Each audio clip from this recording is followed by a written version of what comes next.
The floodwaters had finally receded, leaving behind a heavy silence over the valley.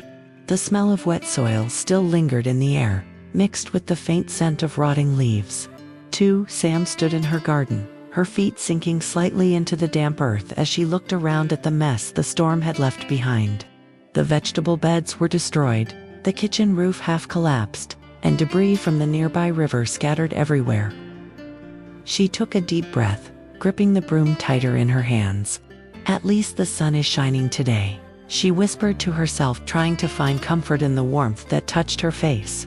For the first time in many days, the sky was clear and blue. It felt like a small miracle after the chaos of the storm. From afar, she heard footsteps approaching on the muddy path. When she turned around, Ly was there, his shirt still damp from the humidity. His expression gentle but concerned. He carried a small bag filled with tools and ropes. "Sam," he called softly, smiling as he reached her. "You shouldn't be out here alone. The ground is still slippery." "I'm fine," she replied, brushing away a strand of hair that stuck to her cheek. "The kitchen roof is wet, and I need to dry the leaves before they rot. If I don't do it now, I'll have nothing left to repair it with." Ly set his bag down and started picking up the broken pieces of bamboo beside her.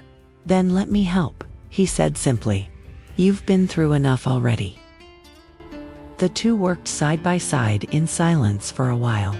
The sound of the broom sweeping leaves, the crackling of dry branches, and the distant hum of cicadas filled the air. Every once in a while, Ly would glance at Sam, her sleeves rolled up, her hair messy, her face glowing under the sunlight. Despite the exhaustion written all over her, there was a quiet strength in her eyes that moved him deeply.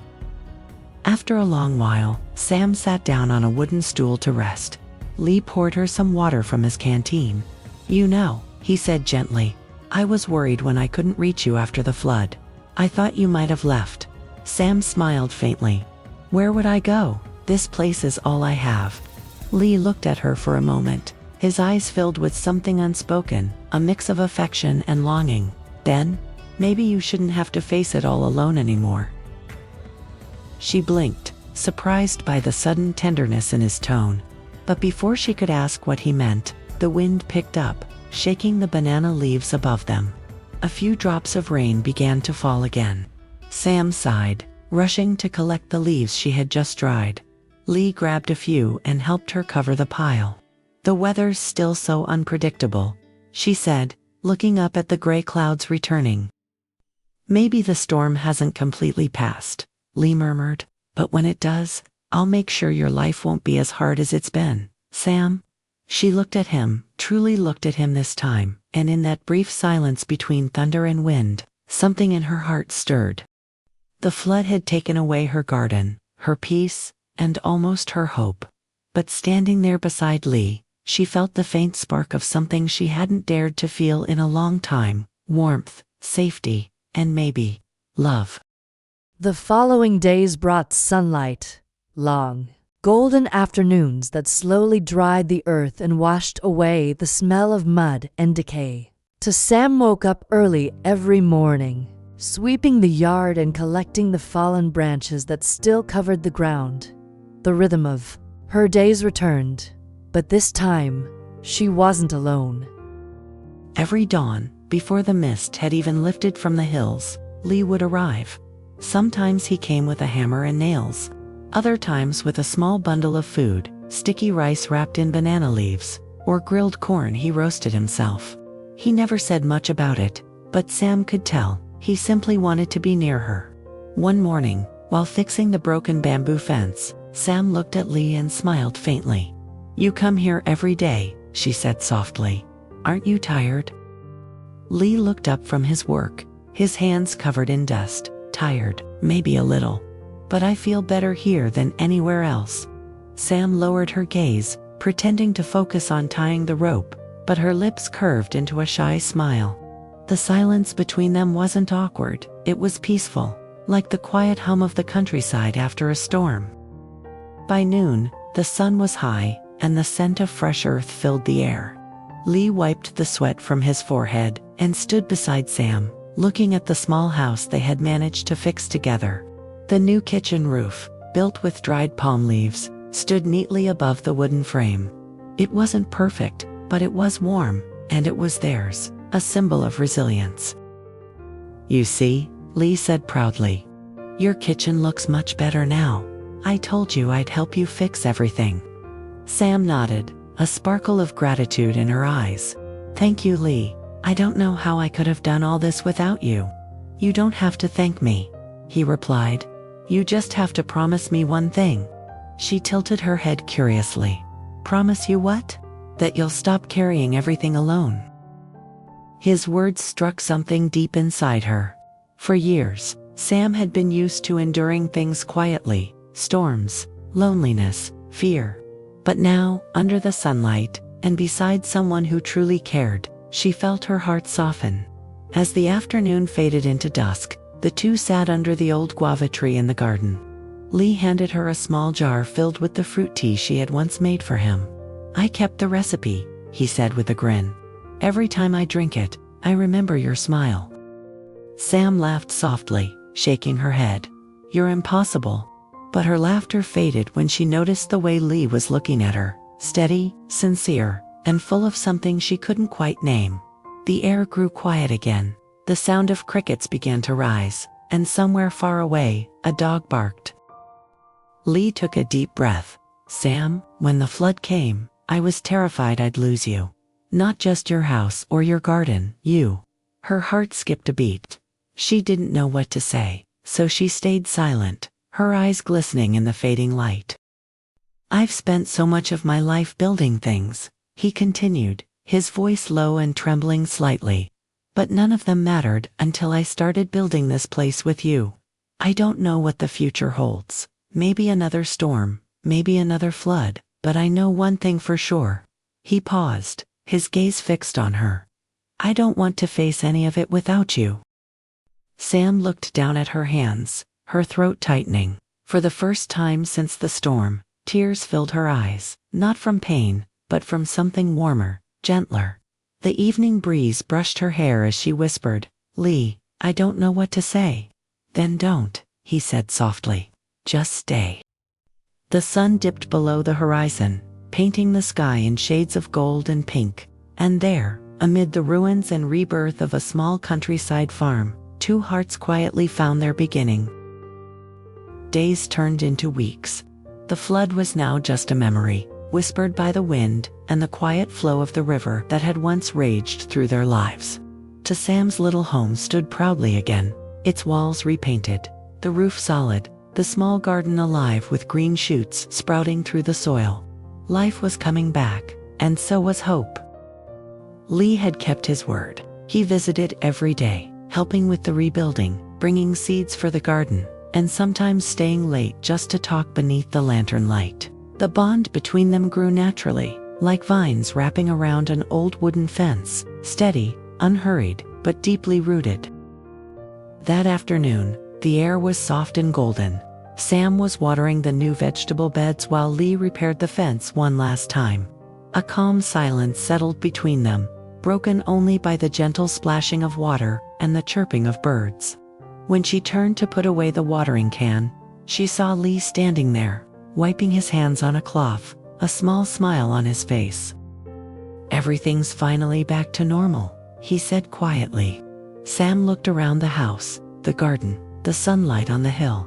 She nodded. "Yes, it feels peaceful again." Ly stepped closer.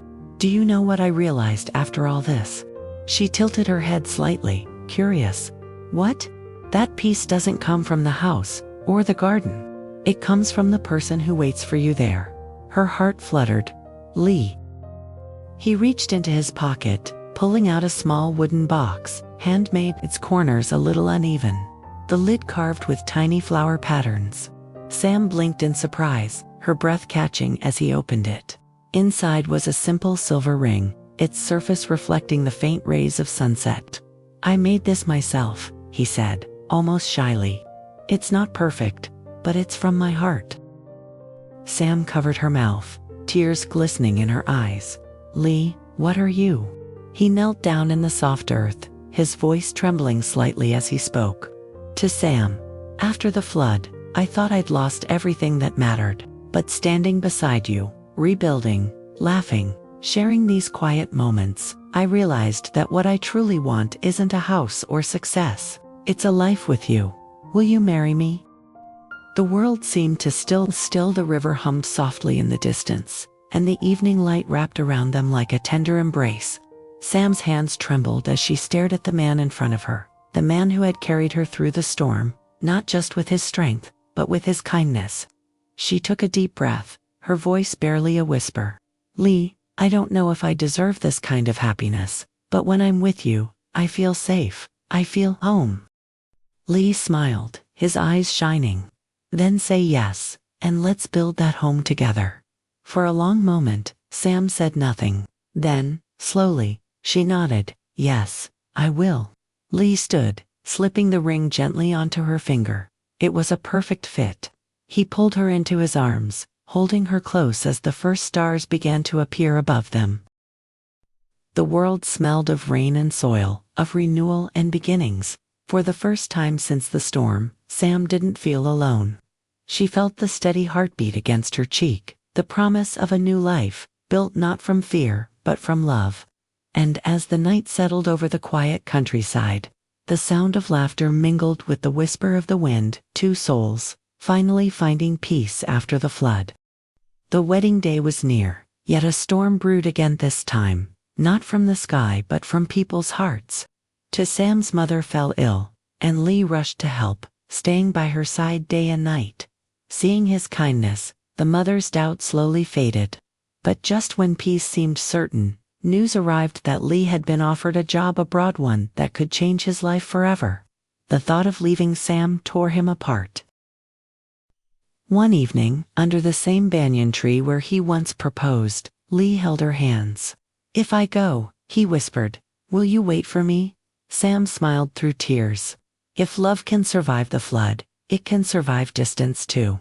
And with that promise, they sealed their fate, not knowing what the next dawn would bring. Months passed. Letters crossed oceans, each word carrying warmth and longing. Sam rebuilt her mother's house, turning pain into strength. One sunset, as golden light touched the river, a familiar figure appeared at the gate. It was dusty from travel, but smiling with eyes full of love. He knelt, holding a small ring box. The storm has passed, he said softly. Can we begin again? Tears shimmered in Sam's eyes as she nodded. The river flowed quietly beside them, peaceful, endless like their love, reborn after every storm. The story of Ly and Sam is not merely a tale of love, it is a reflection of life's resilience, patience, and the quiet power of faith. After the devastating flood that tore apart their village, their hearts were also tested by uncertainty, loss, and the weight of survival.